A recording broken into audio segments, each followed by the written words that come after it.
દોસ્તો જય અલખધણી, જય અલખધણી, જય અલખધણી. દોસ્તો, હવે આપણે આજે એક એવી વાત ઉપર જઈએ કે મહાપુરુષોને મને અને તમને, આપણે દરેકને રસ્તો એકતાના બેઝ ઉપર ચાલવા માટેનો બતાવ્યો છે. જ્યારે આપણે આજે કયા રસ્તે ચાલી રહ્યા છીએ, આપણે આજે કઈ દિશા અપનાવી છે, શું તમે અને હું આપણે આપણા હૃદયની અંદર ઉતરીને વિચારીએ કે હકીકતમાં જે મહાપુરુષોએ આપણને જે રસ્તો બતાવ્યો છે એ રસ્તા ઉપર આજની તારીખમાં આપણને આપણા મહાપુરુષો ચાલવાનું બતાવે છે કે કેમ? કારણ કે અગાઉના મહાપુરુષોએ ભાગલા નથી પાડ્યા, એકતાનું પ્રતીક આપણને જગતના ચોકમાં સાબિત કરાવી દીધું છે.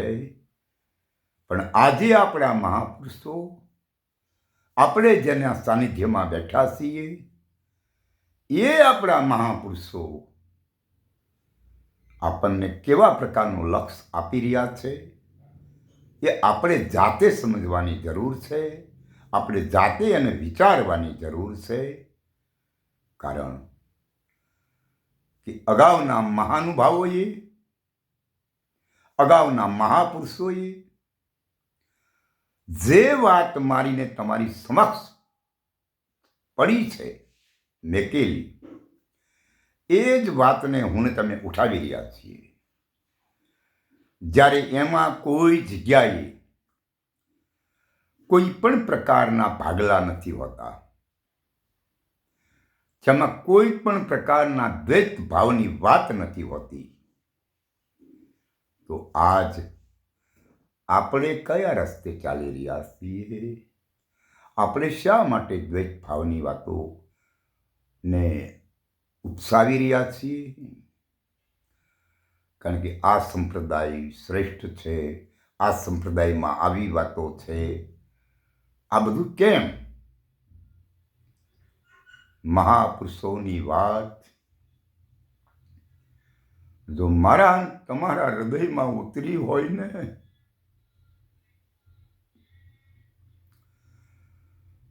તો આ જગતના ચોકમાં મને તમને બીજો જુદો કોઈ ન દેખાવો જોઈએ.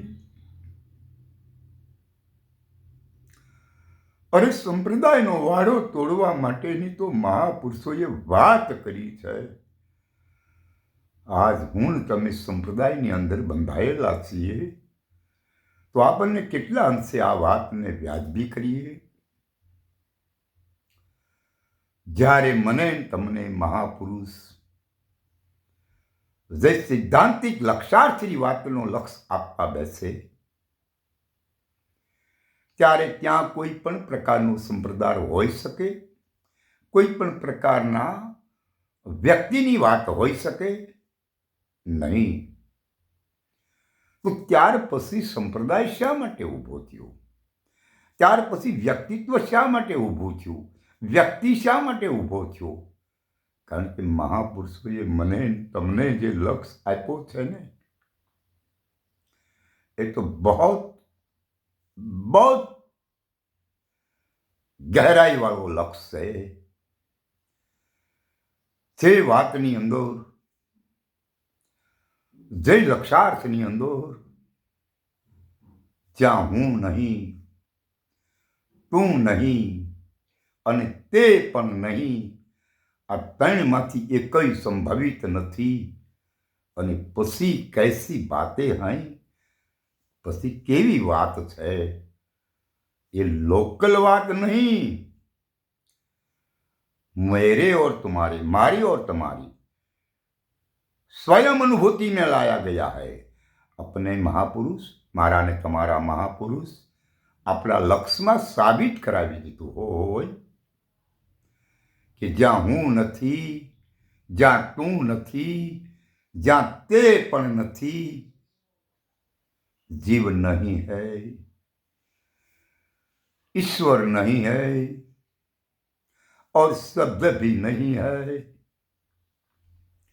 જ્યાં જીવ નથી, જ્યાં ઈશ્વર નથી, જ્યાં શબ્દો પણ નથી, અને પછી જે વાસ્તવિકતા છે એ મારા ને તમારા અનુભવમાં આપણા મહાપુરુષોએ જો ઉતાર્યું હોય તો પછી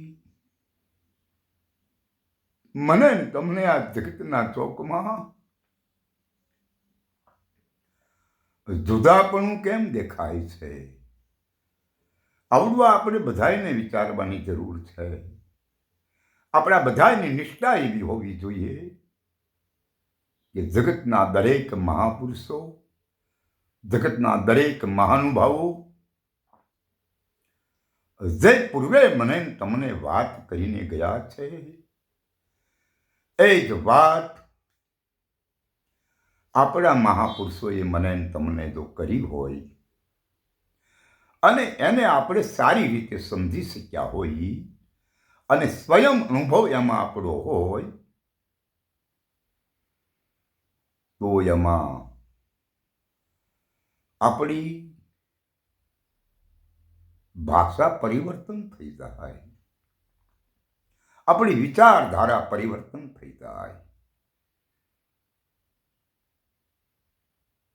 એટલે કેવા પ્રકારની કે આપણે જે અંધશ્રદ્ધામાં ચાલી રહ્યા હતા, આપણે જે અંધકારમાં ચાલી રહ્યા હતા, અંધવિશ્વાસમાં માની રહ્યા હતા, કે જે અંધશ્રદ્ધા કે જે આપણે ક્યારેય જોયું નહોતું એમાં આપણને શ્રદ્ધા હતી, અંધવિશ્વાસ કે જે આપણો આંધળો વિશ્વાસ હતો, જેને આપણે ક્યારેય જોયું નથી છતાં એમાં આપણો વિશ્વાસ હતો, એ અંધશ્રદ્ધા અને અંધવિશ્વાસમાંથી મને તમને જો આપણા મહાપુરુષોએ બહાર લાવી દીધા હોય અને સત્યની ઓર મારો ને તમારો લક્ષ્ય આપ્યો હોય તો આપણા લક્ષ્યમાં સ્વયં એકતાનું પ્રતીક સાબિત કરાયું હોય અને એને આપણે સ્વીકારી લીધું હોય તો આપણી અંદર દ્વૈતનો ભાવ કેમ જાગે છે? અદ્વૈત સાબિત થયા પછી દ્વૈત કેમ ઊભું થાય છે? કોની ખામી છે આ? પરમાણુ આપણા જ્યાં સુધી છિન્ન ભિન્ન નહીં થાય, જ્યાં સુધી આ વિચારોની વરમાળા તાર તાર નહીં થાય, ત્યાં સુધી માની લેવા જેવું છે મારે ને તમારે કે આ વાત આપણે કાને સાંભળી છે, આપણે ધ્યાનથી તો સાંભળી નથી, પછી એના અનુભવની વાત તો ક્યાં રહી ભાઈ?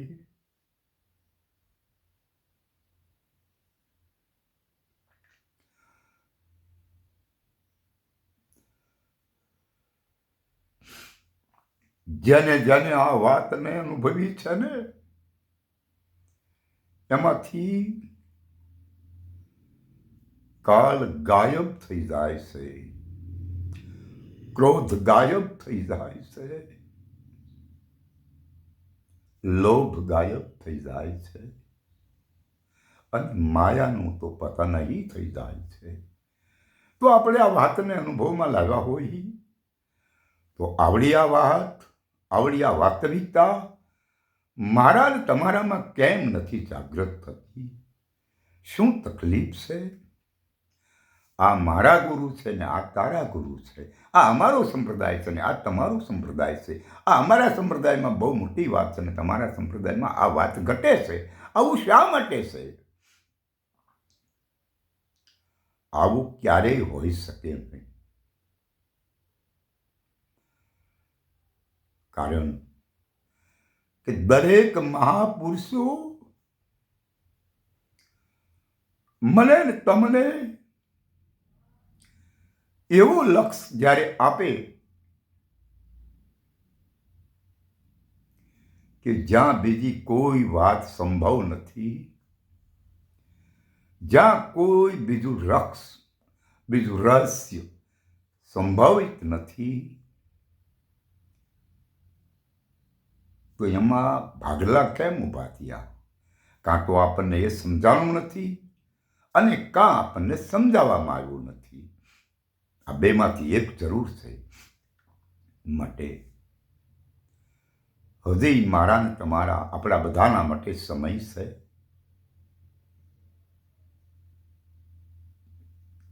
અને આ સમયના આધારિત જો આપણે આ સંસારની અંદર આપણા જીવનને સફળ કરવું હોય, આ આવેલો મનુષ્ય અવતાર એને સફળ કરવો હોય, તો હજી મારી તમારી પાસે સમય છે. આપણે આપણા મહાપુરુષ પાસે બેસી અને સચોટ સ્વયં અનુભવ કરાવવાની જરૂર છે. હું આમાં કોઈના પ્રેમને તોડવા નથી માંગતો, હું આમાં કોઈના ગુરુની સાથે વિદ્રોહ કરાવવા નથી માંગતો, પણ સત્ય જે રહ્યું ને એ જ મને તમને આપણા ગુરુ મહારાજે સમજાવવું જોઈએ ને. અરે મને તમને આપણા સંત મહાપુરુષ જેને આપણે ચરણે બેઠા છીએ એને આવડવા સમજાવવું જોઈએ ને. અને એનાથી આપણે વિમુખા હોઈ તો આપણે શું કરવું જોઈએ? આપણે એના માટે શું વિચારવું જોઈએ? એ વ્યક્તિગત પ્રશ્ન છે. હું કોઈને એવું નથી કહેવા માંગતો ભાઈ તમે તમારા સંત મહાપુરુષ સાથેનો પ્રેમ તોડો.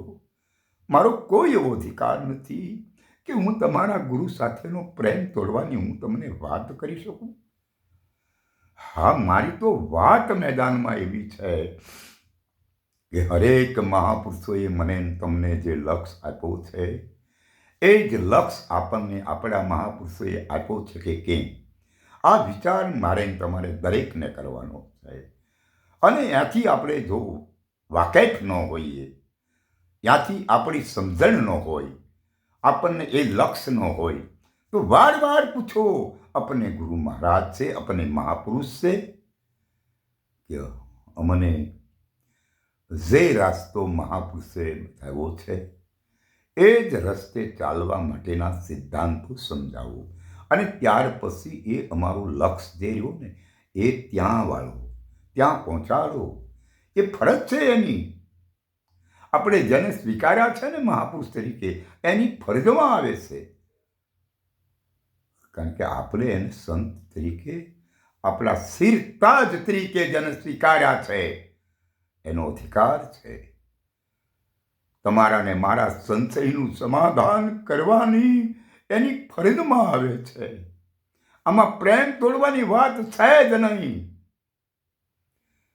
જ્યાં સુધી તમને ને મને મારા તમારા સંતે એક અક્ષરનું જો જ્ઞાન આપ્યું હોય અને એવી જો કોઈ વાત હોય કે આ એક અક્ષરથી તું માની લે, તો એ વાત ઉપર આપણે વિચારવાનું છે. મારે ને તમારે કે આવું કોઈ મહાપુરુષોએ પૂર્વે કોઈના હરિભક્તોને કીધું છે નહીં.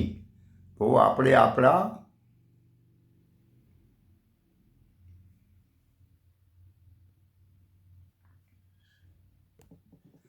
સંત મહાપુરુષને સ્પષ્ટપણે સમજણ સાથે વિનંતી કરવી જોઈએ કે જે મહાપુરુષે મને તમને લક્ષ્ય આપતો હોય એવો જ લક્ષ્ય આપ શ્રીની ભીતરમાં હોય, તમને જે રાહ સમજાણી છે અને મહાપુરુષે મારી તમારી સમક્ષ એમનો અનુભવ રજૂ કર્યો છે, એ એમની વાત છે.